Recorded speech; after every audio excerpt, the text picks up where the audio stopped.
4 8 minus 3 13 26 13, ये answer आ गया। अब मान लो हम बी ए बनाएंगे। अब ध्यान से देखो, यहाँ बी ए इसी क्वेश्चन का, ठीक है। तो सब लोग ध्यान से देखो, पहले बी लिखेंगे 3 6 1 2 4 5 इंटू ए लिखेंगे 2 माइनस 1 3 2। तो गुना करने का रूल क्या है? रॉ इंटू कॉलम, ठीक है। रॉ इंटू कॉलम से गुना करना है। थोड़ा सा ये इरेज कर रहे हैं कि तुम लोग को देखने में दिक्कत नहीं।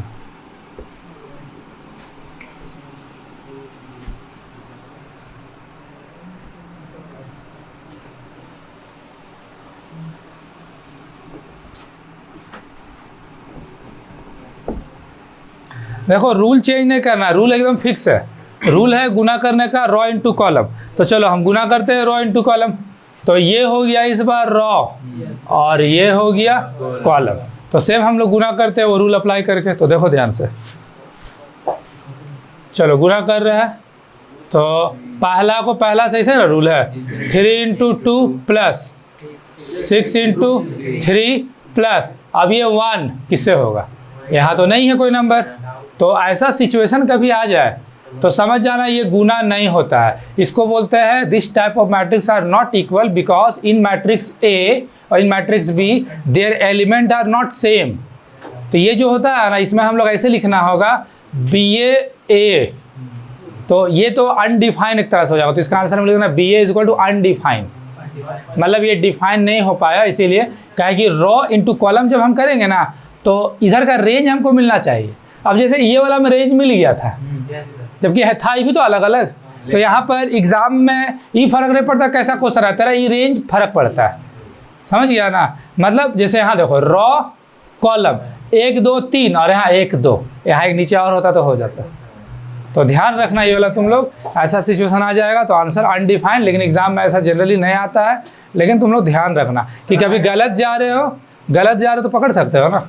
चलो एक क्वेश्चन और देखो, देखो इधर a इज इक्वल्स टू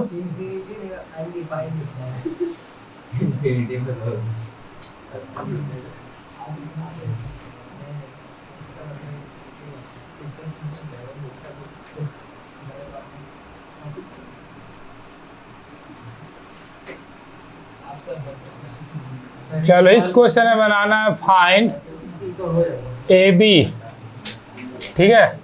यहाँ पर ए बी बनाना है, यहाँ हो जाएगा ए बी। अब देखो इसमें इक्वल आ जाएगा, ठीक है। एंड बी ए भी बनाना है इसमें, ठीक है। तो इसको बनाना अभी, लेकिन अभी देख लो। और एक क्वेश्चन और दे रहे बनाने के लिए, भी देख लो। पहले बना लेना, अब एक क्वेश्चन और।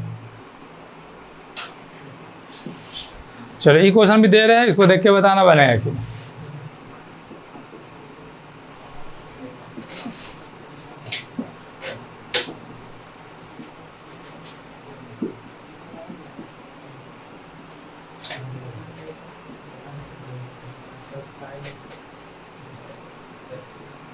Find A B and B A. दो क्वेश्चन जी बन जाएगा। ये कैसे बनेगा देखा जाए तो थोड़ा लंबा जाएगा।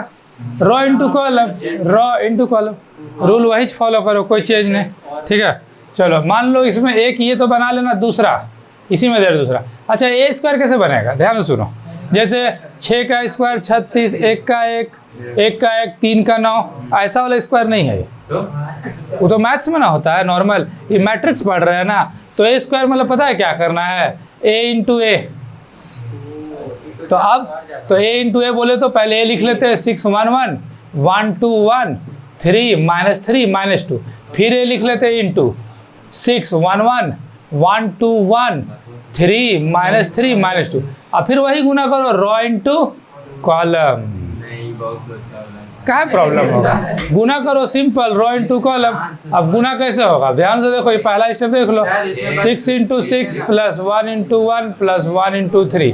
अब इसे करो, हटा के ए से ही एक, हाँ जो वहाँ ए भी हो रहा था यहाँ एक ही ऐसे हो रहा। अब एक लाइन और हम कर रहे हैं, देखो 6 into 1 plus 1 into 2 plus 1 into -3। अब इसे करो, पहला हो 6 into 1 plus 1 into 1 plus 1 into -2। हाँ चीज़ तो वही है, बस बोल सकते हो कि हाँ थोड़ा सा लॉन्ग जाएगा ये। सर उसमें ए भी होता है और इसमें ए समझ गया। तो ये वाला कोई बनाना, एक तरह से ये क्या निकालना है, ए स्क्वायर। ठीक है, तीसरा नंबर, चलो अभी ज़्यादा नहीं दे रहे क्योंकि अभी बनाना बी स्क्वायर। ये कैसे बनेगा? हाँ, तो 2 बार एक तरह से बी को इंटू कर देना, बी इंटू बी। हाँ, ये सब अभी बनाना बन जाएगा ज़्यादा टाइम में। चौथा नंबर एक लास्ट देख लो, इसी का, यही क्वेश्चन का चौथा नंबर, ए क्यू। अब मैट्रिक्स में 3 बार तो गुना नहीं होता है, हम बताए भी कहाँ है, 3 बार तो नहीं ना, 2 ही बार ना। तो इसको कैसे बनाना होगा? ऐसे। अच्छा, इसको ऐसे लिख सकते हैं, देख सकते हैं ए स्क्वायर इंटू ए। अब तुम लोग जान रहा है ए स्क्वायर कैसे निकालेंगे, ए इंटू ए। मतलब क्या करना होगा पता है ना, जैसे मान लो ए स्क्वायर निकल गया गुना करके, फिर से गुना ए लिखो और फिर तब ए क्यू आएगा। मतलब जैसे मान लो हम ये निकल गया मेरा गुना करके, वैल्यू निकल जाएगा उसके बाद। हाँ, इसका वैल्यू निकला, फिर से यहाँ पर ए को लिखे, फिर गुना रो इंटू कॉलम। नहीं आएगा ऐसा कुछ। ठीक है, तो जनरली ये सब टाइप एग्जाम में पूछा भी जाता है। ठीक है, पूछा जाता है एग्जाम में, आता है एग्जाम में। तो इतना 4 अभी सॉल्व करना है।